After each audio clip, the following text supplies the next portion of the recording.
And yet I would say that love today is a relatively rare phenomenon. 이 사람은 에리 프롬입니다. 아마 여러분도 그의 말에 공감하셨기에 이 영상을 클릭하셨겠죠? 하지만 정말 그럴까요? 저는 지금 사회가 사랑이 부족하다는 말에 뭔가 위화감을 느꼈습니다. 그리고 몇 가지 통계를 확인해보고 그 위화감이 단순히 느낌에 불과하지 않다는 것을 알았습니다. 그러던 중 에리 프롬의 사랑의 기술이라는 명작 중의 명작을 만나고 정말 현대사회는 왜 이리도 사랑이 부족해 보이는지, 그리고 정말 사랑에 대한 우리의 인식은 어디가 고장나 있었는지 알 수 있었죠. 두근두근 설레는 명작 얘기를 하기 전에 지금 사회가 마냥 사랑이 부족하지 않다는 것을 어떻게 알았는지 보여드리겠습니다. 모두가 알고 있듯이 결혼을 하지 않겠다라고 응답하는 비율은 늘어나고 있습니다. 도대체 사람들이 왜 이렇게 결혼을 하지 않게 된 것일까에 대해서는 많은 의견이 있지만 통계청의 조사에 따르면 가장 큰 이유로는 기대치에 맞는 사람을 만나지 못해서였습니다. 외에도 많은 이유가 따랐지만 그 이유 중에서 정말 결혼할 생각이 없어서라고 응답한 비율은 극소수였죠. 결국 내 기대치에만 맞는 상황이라면 결혼할 생각이 있다라고 보는 것이 합리적일 겁니다. 오히려 지금 세대는 누구보다 사랑에 목말라 있는 세대로도 보입니다. 컨텐츠 시장에서는 역설적이게도 사랑의 얘기를 나누는 컨텐츠들이 연달아 히트를 했습니다. 나는 솔로, 환승연애, 하트 시그널 등의 연애 리얼리티 프로그램은 무려 MZ세대의 10명 중 6명이 시청했다고 합니다. 또한 요즘은 뭐가 하나 유행하면 정말 모든 사람이 따라하는 것을 볼 수 있습니다. 최근에도 대한민국 힙합씬을 정리한 민희진 디렉터의 기자회견 착장이 품절되는 기현상이 있었지만 사실 이는 우리에게는 이상하면서도 익숙한 현상이죠. 이런 행위에 대해 에리 프롬은 사랑의 기술에서 다른 사람을 따라하려고 하는 것은 고독감을 극복하려는 가장 원초적인 행위라고 합니다. 즉 지금 세대가 사랑이 부족하다라고 하기에는 그 어느 세대보다 강력하게 사랑하길 갈망하는 세대라고도 할 수 있다는 겁니다. 그렇다고 마냥 응?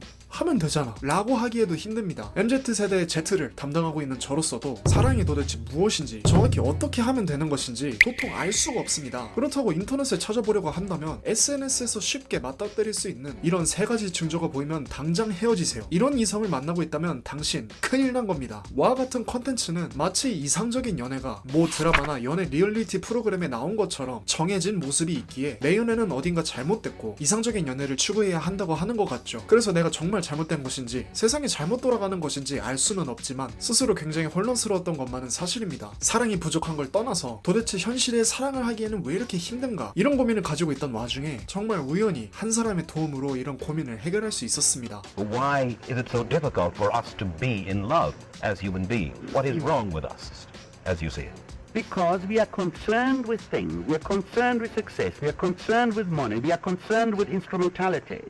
그의 대표 저서인 소유냐, 존재냐는 누구나 이름 한 번쯤 들어봤을 책입니다. 저는 에리 프롬을 대학 교양 강의에서 처음 접했는데 솔직히 그때는 별로 좋아하지 않았습니다. 하지만 나중에 누군가의 강력 추천을 받아 읽어보게 된 책이 그의 조금 더 대중적으로 알려진 책으로 사랑의 기술이었습니다. 이 책은 제가 장담하는데 만약 여러분이 사랑에 대한 고민을 가지고 주변에 책 좀 읽는 지인에게 책을 추천해달라고 부탁한다면 열의 9은 이 책을 추천해줄 겁니다. 그만큼 정말 좋았던 책이고 괜히 주변에서도 많은 사람들이 인생책으로 꼽는 것이 아니죠. 왜 요즘 시대에는 사랑을 하기 힘들까? 프롬은 딱 잘라 말합니다. We have a great deal of illusion about love, and it's something one falls in. But the question is that one cannot fall in love really.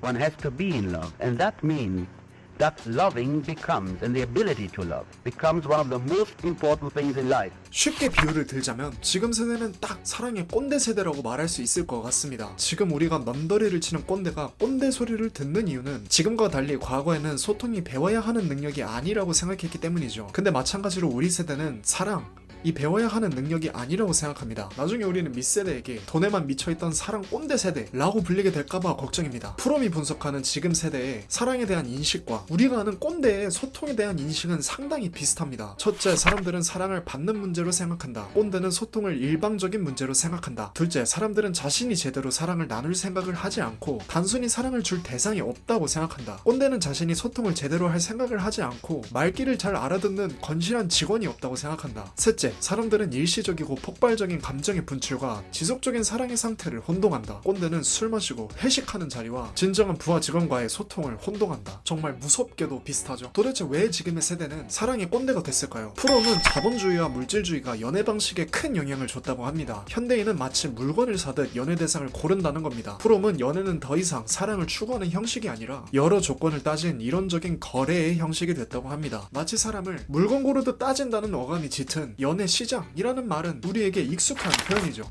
제가 이쯤 읽었을 때 정말 프롬을 붙잡고 딱 한 가지 물어보고 싶었습니다. 그래서 어떻게 해야 하는가? 그리고 다행스럽게도 사랑의 기술의 마지막 장의 이름은 그 답이 적혀있는 사랑의 실천입니다. 사실 프롬은 이 장을 시작하면서 나는 이 마지막 장에 이러한 정신으로 접근하는 사람들이 모두 몹시 실망하게 될까 두렵다 라는 문장으로 시작합니다. 결론부터 말하자면 프롬이 제시하는 훈련 방법은 자아도취를 극복하는 겁니다만 이는 뭔가 뜬구름 잡는 소리 같아 보입니다. 하지만 그도 그럴 것이 프롬이 어떤 구체적이고 실천적인 방법을 제시했거나 그가 딱 잘라 어떤 종류의 사랑을 해야 되는지 말했다면 그건 우리가 접하는 쇼츠와 별반 다르지 않은 책이 됐었겠죠. 하지만 이 책은 킹 갓 명작이기 때문에 조금 다른 방식을 제안합니다. 저는 책을 읽으며 정말 좋은 내용이 있다면 아주 가끔씩 빨간 인덱스로 표시해두는데 이 책에는 딱 한 문장 그 빨간 인덱스를 사용했고 그 문장은 공소적 합일과는 대조적으로 성숙한 사랑은 자신의 통합성 곧 개성을 유지하는 상태에서의 합일이다 라는 문장이었습니다.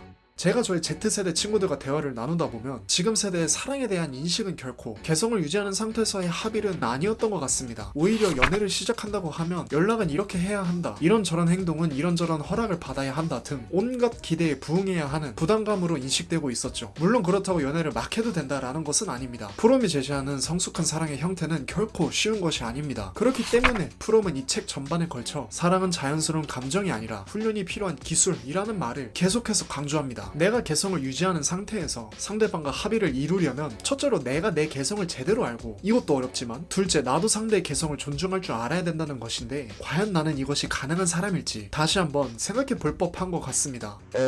Love is not easy. All great religions postulate love as one of the greatest accomplishments. If it were that easy, or as easy as most people think, certainly the great religious leaders would have been rather naive. 저도 꿈이 화목한 가정인 만큼 사랑이라는 가치에 크게 공감하는 사람입니다. 그렇기 때문에 좋은 여자친구를 찾는 법이나 좋은 남자친구의 조건 등의 영상을 수없이 찾아본 사람으로서 제가 생각하기에 그런 영상들이 유행하는 이유는 오히려 사람들이 그 누구보다 사랑에 목말라 있기 때문이 아닐까라고 생각했습니다. 누구보다 사랑을 잘 하고 싶기 때문에 계속해서 나의 연애 상황에 부족함이 없나 확인하고 싶어하고 나만의 기준이 없다 보니 계속 남의 기준에 흔들리게 되는 것이죠. 하지만 에리 프롬은 책에서 그러지 않아도 된다고, 오히려 사랑의 이상적인 형태를 추구하는 것은 성숙한 사랑의 형태가 아니라고 말합니다. 마지막으로 에리 프롬은 사랑의 실천 파트에서 정작 실천적인 방법을 제시하지는 않지만 사실 그의 글에서 딱 하나 성숙한 사랑을 하기 위한 실천적인 방법을 찾을 수 있습니다. 그는 성숙한 사랑을 하기 위해서 가장 중요한 것은 자아도취를 극복하는 것, 즉 객관성을 갖는 것이라고 합니다. 연인이라면 당연히 이렇게 해야지 라고 생각하는 나의 욕망과 상대방에게 사랑받지 못할 것 같은 나의 공포에 의해 상대방의 행동을 왜곡하지 않고 객관적으로 바라볼 수 있어야 한다는 겁니다. 그리고 그런 의미에서 독서는 나와 전혀 다른 인생을 살아온 수많은 사람들의 말에 몇 시간이고 귀를 기울이며 객관성을 키울 수 있는 가장 효과적인 방법 중 하나입니다. 정말 독서의 중요성은 파고 파도 계속 발견되는 것 같은데 이 영상을 보시는 여러분은 평소에 책을 읽으시나요? 만약 안 읽으시더라도 걱정 마세요. 여러분은 이미 이 영상을 발견하셨잖아요. 여러분이 이 영상을 보며 벌써부터 읽을 마음이 생기셨을 사랑의 기술은 오늘 제가 소개드린 내용 외에도 재밌는 내용이 많이 담겨있는 책이고 무엇보다 벽돌책이 아니라 부담이 덜 된다는 특징이 있는 그런 책입니다. 책 광고도 아니고 누가 시키지도 않았음에도 제가 이렇게 좋은 책을 추천드리는 이유는 저는 이런 재밌는 컨텐츠로 더 많은 사람들이 책을 읽게 만들고 싶은 책 읽기 읽기였기 때문입니다. 구독해주세요. 감사합니다.